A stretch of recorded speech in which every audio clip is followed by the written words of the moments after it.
ಕೆಲಸದಲ್ಲಿ ಪ್ರೀತಿಯುಳ್ಳ ನನ್ನ ಪ್ರಿಯ ಸಹೋದರ ಸಹೋದರಿ, ನಿಮ್ಮೆಲ್ಲರಿಗೂ ಯೇಸು ಕ್ರಿಸ್ತನ ನಾಮದಲ್ಲಿ ವಂದಿಸಿಕೊಳ್ಳುತ್ತಾ ಹೇಗಿದ್ದೀರಿ, ಚೆನ್ನಾಗಿದ್ದೀರಿ ಅಂತಾನೆ ಇವತ್ತಿನ ಮುಂಜಾನೆಯ ದೇವರ ಸಿಹಿ ನುಡಿಯನ್ನು ನಿಮ್ಮ ಜೊತೆಯಲ್ಲಿ ಮಾತಾಡೋಕ್ಕೆ ಬಂದಿದ್ದೇನೆ. ಕಳೆದ ಎಪಿಸೋಡಿಂದ ಸುವಾರ್ತೆ ಬಗ್ಗೆ ಮಾತಾಡ್ತಾ ಬರ್ತಾ ಇದ್ದೇನೆ. ಹೇಗಿದೆ ಸುವಾರ್ತೆಯನ್ನು ಕೇಳಿದ್ರ? ನಿಮಗೇನಾದರೂ ಅದರ ಪ್ರಶ್ನೆಗಳಿದೆಯಾ? ನಿಮಗೆ ಸರಿ ಕಾಣುತ್ತಾ? ಏನಿದ್ರು ಸಹ ನಿಮ್ಮ ಕಮೆಂಟ್ಸ್ಗಳು ಕೊಡಬೇಕಾಗಿ, ಅದನ್ನು ತಿಳಿಸ್ಬೇಕಾಗಿ ನನ್ನ ಮನವಿ. ನೀವು ಎಷ್ಟು ಆ ವಿಷಯವನ್ನು ತಿಳಿಸ್ತೀರೋ ಅಷ್ಟು ನನ್ನ ಪ್ರೋತ್ಸಾಹ ಮಾಡ್ದಂಗೆ ನಾನು ಸಹ ಕಲಿಯೋದಕ್ಕೆ, ನಿಮಗೆ ಮಾತ್ರ ಪ್ರಬೋಧಿಸ್ತೀನಿ ಅಂತ ಹೇಳೋದಲ್ಲ, ನಾನು ಸಹ ನಿಮ್ಮ ಜೊತೆಯಲ್ಲಿ ಕಲಿಯುತ್ತಾ ನನ್ನನ್ನು ನಾನು ರಕ್ಷಣೆ ಮಾಡಿಕೊಡುತ್ತಾ ನಿಮ್ಮನ್ನೂ ರಕ್ಷಣೆ ಮಾಡಿ ತರಬೇಕಂತ ಒಂದೇ ಉದ್ದೇಶ ಪ್ರಿಯರೇ, ಇನ್ನೇನೂ ಅಲ್ಲ. ಯಾಕಂದರೆ ಯೇಸು ಕ್ರಿಸ್ತನು ಬಂದಂಥ ಉದ್ದೇಶವನ್ನು ಅರಿಯಲೇಬೇಕಲ್ವಾ? ಸುವಾರ್ತೆಯಿಂದ ವಿಷಯದಲ್ಲಿ ನಾವು ತಿಳಿಯಲೇಬೇಕಲ್ವಾ? ಅದಕ್ಕಾಗಿಯೇ ನಿಮ್ಮಲ್ಲಿ ಹೇಳ್ತಾ ಇದ್ದೀನಿ, ದಯವಿಟ್ಟು ನೀವು ಈ ದಿನದ ಒಂದು ವಾಕ್ಯ ನಾವು ಸಾಗೋ ಪ್ರೇರಣೆ. ಇದು ತುಂಬ ಗಂಭೀರವಾದಂಥ ವಿಷಯ. ಏನಕ್ಕೆ ಅಂದರೆ ದೇವರ ವಾಕ್ಯವು ಇಬ್ಬಾಯಿ ಕತ್ತಿಯಂತೆ ಅಂತ ಪೌಲನು ಹೇಳ್ತಾನೆ. ಅದು ಮುಂದೆ ಹೋದ್ರೂ ಅದು ಅರಿತದೆ, ಹಿಂದೆ ಬರುವಾಗಲೂ ಅರಿತದೆ. ಅದರಿಂದ ದೇವರ ವಾಕ್ಯವು ಇಬ್ಬಾಯಿ ಕತ್ತಿ ಅಂತ ಹೇಳಿದಾಗ ಅದು ನನಗೂ ಸಹ, ಅದು ನಿಮಗೂ ಸಹ. ಈ ರೀತಿಯಲ್ಲಿ ನೋಡುವಾಗ ನಾವು ಸುವಾರ್ತೆ ವಿಷಯದಲ್ಲಿ ಮಾತಾಡಿದಾಗ ಇವತ್ತು ಸ್ವಲ್ಪ ಗಂಭೀರವಾದಂಥ ಮಾತನ್ನು ಹೇಳಬೇಕು ಅಂತ ನೆನೆಸ್ತಿದ್ದೇನೆ. ಸುವಾರ್ತೆ ವಿಷಯದಲ್ಲಿ ಸುವಾರ್ತೆ ಅಂದರೆ ಏನು, ಸುವಾರ್ತೆಯ ಅರ್ಥ ಏನೆಲ್ಲ ತಿಳಿಸಾಯಿತು. ಇವತ್ತು ಅದನ್ನು ಹೇಳಿ ಇನ್ನೊಂದು 2 ಎಪಿಸೋಡಲ್ಲಿ ಸುವಾರ್ತೆ ವಿಷಯ ಬಿಟ್ಟು ಮುಗಿಸಿ ಬೇರೆ ವಿಷಯಕ್ಕೆ ಸಾಕ್ತೇನೆ. ಇವತ್ತೊಂದು ವಾಕ್ಯದಲ್ಲಿ ನೋಡುವ ಥೆಸಲೋನಿಕದವರಿಗೆ ಬರೆದಂಥ 2ನೇ ಪತ್ರಿಕೆ 1ನೇ ಅಧ್ಯಾಯ 8ನೇ ವಾಕ್ಯ. Second Thessalonian chapter 1 verse 8. ಆಗ ನಮ್ಮ ಕರ್ತನಾದ ಯೇಸುವು ದೇವರನ್ನು ಅರಿಯದವರಿಗೂ ತನ್ನ ಸುವಾರ್ತೆಗೆ ಒಳಪಡದವರಿಗೂ ಪ್ರತಿಕಾರವನ್ನು ಸಲ್ಲಿಸುವನು. Be careful and underlining your words. ನೀವು ಇದನ್ನು ಅಂಡರ್ಲೈನ್ ಮಾಡಬೇಕಾಗಿ ನಾನು ಕೇಳ್ಕೊತೀನಿ. ಯೇಸು ಕ್ರಿಸ್ತನ ನ್ಯಾಯ ತೀರ್ಪು ಹೊಂದಿದೆ ಪ್ರೇಯರ್. ಆ ನ್ಯಾಯ ತೀರ್ಪು ಹೇಗಿದೆ ಅಂತ ಇಲ್ಲಿ ಥೆಸಲೋನಿಕದವರಿಗೆ ಪೌಲನು ತಿಳಿಸ್ತಾ ಇದ್ದಾರೆ. ಹೇಗಿದೆ ಅದು ನ್ಯಾಯ ತೀರ್ಪು? ಯಾವ ರೀತಿಯಲ್ಲಿದೆ ನ್ಯಾಯ ತೀರ್ಪು ಅಂತ ನೋಡಿದ್ರೆ, ಆಗ ನಮ್ಮ ಕರ್ತನಾದ ಯೇಸುವು ದೇವರನ್ನು ಅರಿಯದವರಿಗೂ, ದೇವರನ್ನು ಅರಿದೆ, ಯೇಸು ಕ್ರಿಸ್ತನ ಬಗ್ಗೆ ತಿಳಿದೆ, ಅದ್ರ ಬಗ್ಗೆ ಗೊತ್ತಿಲ್ಲದೆ ಇರುವವರಿಗೂ ಫುಲ್ ಸ್ಟಾಪ್, ಹಾಗೂ ತನ್ನ ಸುವಾರ್ತೆಗೆ ಒಳಪಡದವರಿಗೂ. ಇದು ಮುಖ್ಯ.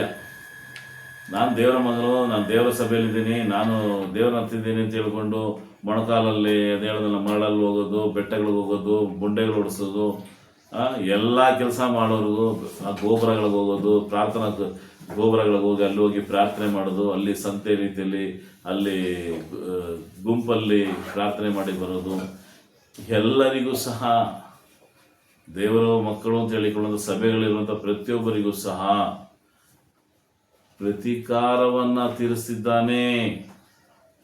ವಾಕ್ಯ ಹೇಳ್ತಾನೆ, ತನ್ನ ಸುವಾರ್ತೆಗೆ ಒಳಪಡದವರಿಗೂ ಪ್ರತೀಕಾರವನ್ನು ಸಲ್ಲಿಸುವನು. ಪ್ರತೀಕಾರ ಅಂದ್ರೆ ಏನು? ತಕ್ಕ ಶಿಕ್ಷೆಯನ್ನು ಕೊಡ್ತಾನೆ ಪ್ರೇರಣೆ, ತಕ್ಕ ಪ್ರಶ್ನೆಯನ್ನು ಕೇಳ್ತಾನೆ. ನಾವು ಸುವಾರ್ತೆಗೆ ಒಳಪಡಲಿಲ್ಲ ಅಂದರೆ, ನಾನು ಯಾವುದಕ್ಕೆ ಒಳಪಟ್ಟಿದ್ದೀನಿ,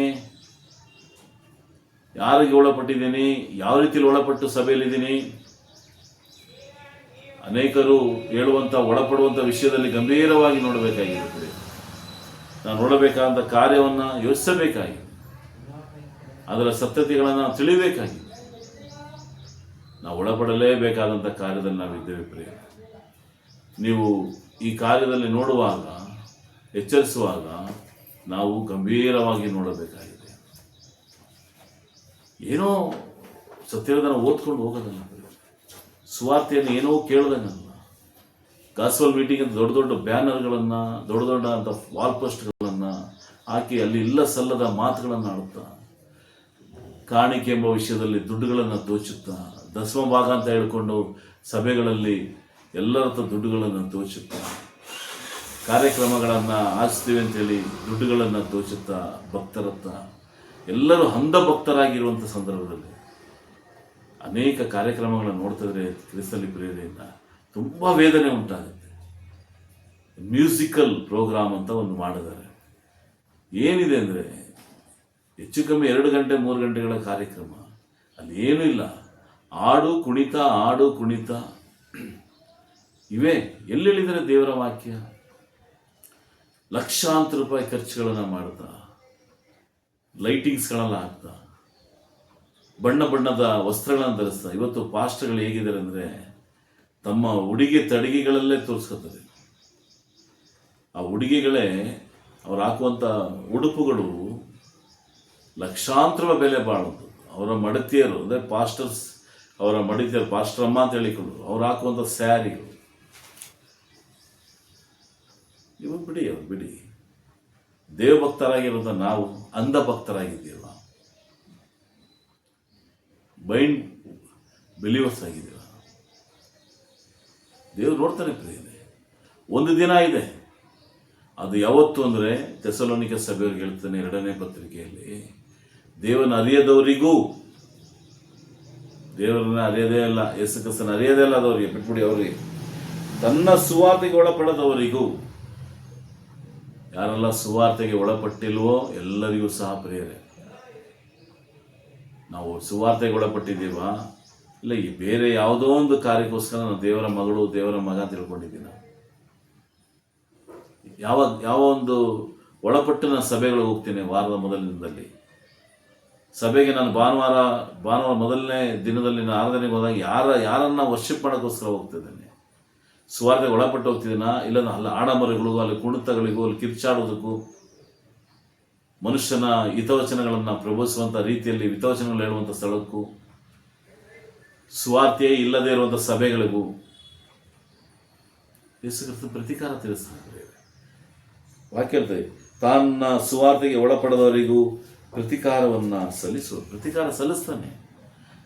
ನಾನು ನಿಮಗೋಸ್ಕರ ರಕ್ತ ಸುರಿಸಿದ್ದೇನೆ, ನಿಮಗೋಸ್ಕರ ಸತ್ತೆ, ನಾನು ಸತ್ತಂತ ನನ್ನನ್ನು ಊಣಲ್ಪಟ್ಟಂಥ 3 ದಿನಗಳ ಕಾಲ ನಾನು ಹೋಗಿ ಸುವಾರ್ತೆಯನ್ನು ಸಾರಿದ್ದೇನೆ ಪಾತಾಳದಲ್ಲಿ. 3ನೇ ದಿನದಲ್ಲಿ ನಾನು ಎಬ್ಬಿಸಲ್ಪಟ್ಟಿದ್ದೇನೆ ನನ್ನ ತಂದೆಯಿಂದ.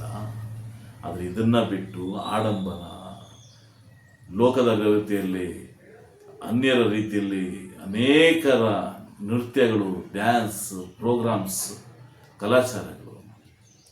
ಇವತ್ತು ಯೂತ್ಸ್ಗಳಿಗೋಸ್ಕರ ನಾನು ಹೇಳ್ತೀನಿ ಪ್ರಿಯರೇ, ನನ್ನ ಪ್ರಿಯ ಯೌವನಸ್ಥರೇ, ನಿಮ್ಮ ಬದುಕನ್ನು ದೇವರ ಕಡೆಗೆ ತಿರುಗಿಸಿ. ಅದಕ್ಕೆ ಪ್ರಸಂಗಿ 11ನೇ ಅಧ್ಯಾಯದಲ್ಲಿ ಹೇಳಿದ್ದಾನೆ 9ನೇ ವಾಕ್ಯದಲ್ಲಿ, ನಿನಗೆ ಮನಸ್ಸಿಗೆ ಬಂದಂತೆ ತೋಚು ಮಾಡು, ನಿನಗೆ ಏನು ಬೇಕಾದರೂ ಮಾಡು, ಒಂದು ದಿನ ನ್ಯಾಯ ತೀರ್ಪಿದೆ ಅಂತ ಹೇಳಿ. ಯೌವನಸ್ಥನೇ, ನೀನು ಸೃಷ್ಟಿಕರ್ತನನ್ನು ಸ್ಮರಿಸು 12ನೇ ಅಧ್ಯಾಯ 1ನೇ ವಾಕ್ಯದಲ್ಲಿ. ಇವತ್ತಿರೋದೇ ಯೌವನಸ್ಥರೇ, ಆಡಂಬರಕ್ಕೆ ಹೋಗಬೇಡಿ. ಕುಣಿತ ಕುಪ್ಪಳಿಸುವಂಥ ಈ ಲೋಕದ ಜನರು ಆಡಿಕೊಳ್ಳುವಂಥ, ಅನ್ಯರು ಆಡಿಕೊಳ್ಳುವಂಥ ರೀತಿಯಲ್ಲಿರುವಂಥ ಸಭೆಗಳಿಗೆ ದಯವಿಟ್ಟು ಹೋಗಬೇಡಿ. ಸುವಾರ್ತೆ ಇರುವಂಥ ಸಭೆಗೆ ಹೋಗಿ, ಸುವಾರ್ತೆಯ ವಾಕ್ಯಕ್ಕೆ ವಿಧೇಯರಾಗಿ. ಪ್ರತಿಕಾರ ತೀರಿಸೋದು ಯೇಸು ಕ್ರಿಸ್ತನು ಸುವಾರ್ತೆಗೆ ಒಳಪಡದವರಿಗೆ ಮಾತ್ರ. ನನ್ನ ತಂದೆಗೋಸ್ಕರ ನಾನು ಸಭೆಗೆ ಬಂದೆ, ನನ್ನ ತಾಯಿಗೋಸ್ಕರ ನಾನು ಸಭೆಗೆ ಬಂದೆ, ನನ್ನ ಮಡತಿಗೋಸ್ಕರ ಸಭೆಗೆ ಬಂದೆ ಅಂತ ಹೇಳುವಂಥವ್ರು ಇದ್ದಾರೆ ಸ್ವಲ್ಪ ಜನ. ನಾನು ಓದಂಥ ಸ್ಥಳಗಳಲ್ಲಿ ಹೇಳ್ತಾರೆ, ನೀವು ಹೇಗೆ ಯೇಸು ಕ್ರಿಸ್ತನ ನಂಬಿದ್ರಿ, ಹೇಗೆ ಅಂದರೆ, ನಾನೆಲ್ಲ ನಂಬಿಲ್ಲ, ನನ್ನ ಹೆಂಡತಿ ಕರ್ಕೊಂಬಂದ್ರು, ನಾನು ಅದಕ್ಕೋಸ್ಕರ ಬಂದೆ. ಅಮ್ಮನ ಒತ್ತಾಯಕ್ಕೆ ನಾನು ಸಭೆಗೆ ಬಂದೆ, ಅಪ್ಪ ಬೈತಾರೆ ಅಂತ ನಾನು ಸಭೆಗೆ ಬಂದೆ, ಅಲ್ಲಿ ನನ್ನ ಪ್ರಿಯತಮೆ ಇದ್ದಾಳೆ ಅದಕ್ಕೋಸ್ಕರ ನಾನು ಸಭೆಗೆ ಬಂದೆ. ನಾನು ಆ ಚರ್ಚಲ್ಲಿದ್ದೆ, ಈ ಚರ್ಚಿಗೆ ಏನಕ್ಕೆ ಬಂದರೆ ಅಲ್ಲಿ ನಾನು ಇಷ್ಟಪಡುವಂಥ ಹುಡುಗಿ ಇದ್ದಾಳೆ, ನಾನು ಇಷ್ಟಪಡುವಂಥ ಹುಡುಗ ಇದ್ದಾನೆ. ಅಸಹ್ಯ, ನೋವುಂಟಾಗುವಂಥ ಶಬ್ದಗಳಿವಲ್ಲ. ಸುವಾರ್ತೆ ಅನ್ನೋದಕ್ಕೆ ವಿಧೇಯರಾಗಲಿಲ್ಲ ಅಂದರೆ ನಾವು ಪ್ರತಿಕಾರವನ್ನು ದೇವರು ಸಲ್ಲಿಸಬೇಕಾಗುತ್ತೆ. ಸುವಾರ್ತೆ ಗಂಭೀರವಾದದ್ದು ಪ್ರಿಯರೇ, ಮೌಲ್ಯವಾದದ್ದು. ಪರಲೋಕದಿಂದ ಇಳಿದು ಬಂದಂಥ ತನ್ನ ಒಬ್ಬನೇ ಮಗನ ಮರಣ ಪ್ರಿಯರದು. ನಮ್ಮ ಮನಸ್ಸಲ್ಲಿ ಅದು ನೆಲೆಯಾಗಿ ನಿಂತಿರಬೇಕು. ಆ ಒಂದು ಸಭೆಯಲ್ಲಿ ದಯವಿಟ್ಟು ಹೋಗಿ. ಪ್ರಿಯ ಸಹೋದರ ಸಹೋದರಿ, ನಾವು ನೋಡುವಂಥ ಕಾರ್ಯ ನೋಡುವ ಮತ್ತೊಂದು ವಾಕ್ಯದಲ್ಲಿ ನಾನು ಮಾತಾಡೋಕ್ಕೆ ಇಷ್ಟಪಡ್ತೇನೆ. ಪೇತ್ರನ ಬರೆದಂಥ ಮೊದಲನೇ ಪತ್ರಿಕೆ 4ನೇ ಅಧ್ಯಾಯ 17ನೇ ವಾಕ್ಯದಲ್ಲಿ ನಾವು ನೋಡ್ತೇವೆ. ಪೇತ್ರನ ಬರೆದಂಥ ಮೊದಲನೇ ಪತ್ರಿಕೆ 4ನೇ ಅಧ್ಯಾಯ, 1 Peter chapter 4 verse 17 ಓದ್ತೇನೆ. ನ್ಯಾಯ ವಿಚಾರಣೆಯ ಸಮಯ ಬಂದದೆ, ಆ ವಿಚಾರಣೆಯು ದೇವರ ಮನೆಯಲ್ಲಿಯೇ ಪ್ರಾರಂಭವಾಯ್ತಲ್ಲ. ನ್ಯಾಯ ವಿಚಾರಣೆ ಬಂದಾಗಿದೆ ಅಂತ ಹೇಳ್ತಾನೆ ಪೇತ್ರ. ವಿಚಾರಣೆ ಸಭೆಯಲ್ಲಿ ನಡೀತಾ ಇದೆ ಅಂತ ಹೇಳ್ತಾರೆ, ದೇವರ ಮನೆಯಲ್ಲಿ ನಡೀತಾ ಇದೆ. ನಂತರ ಹೇಳ್ತಾನೆ, ಅದು ನಮ್ಮಲ್ಲಿ ಪ್ರಾರಂಭವಾಗಲು ಗಮನಡಿ, ದೇವರ ಸುವಾರ್ತೆಯನ್ನು ನಂಬಲೊಲ್ಲದವರ ಗತಿ ಏನಾಗಬಹುದೋ.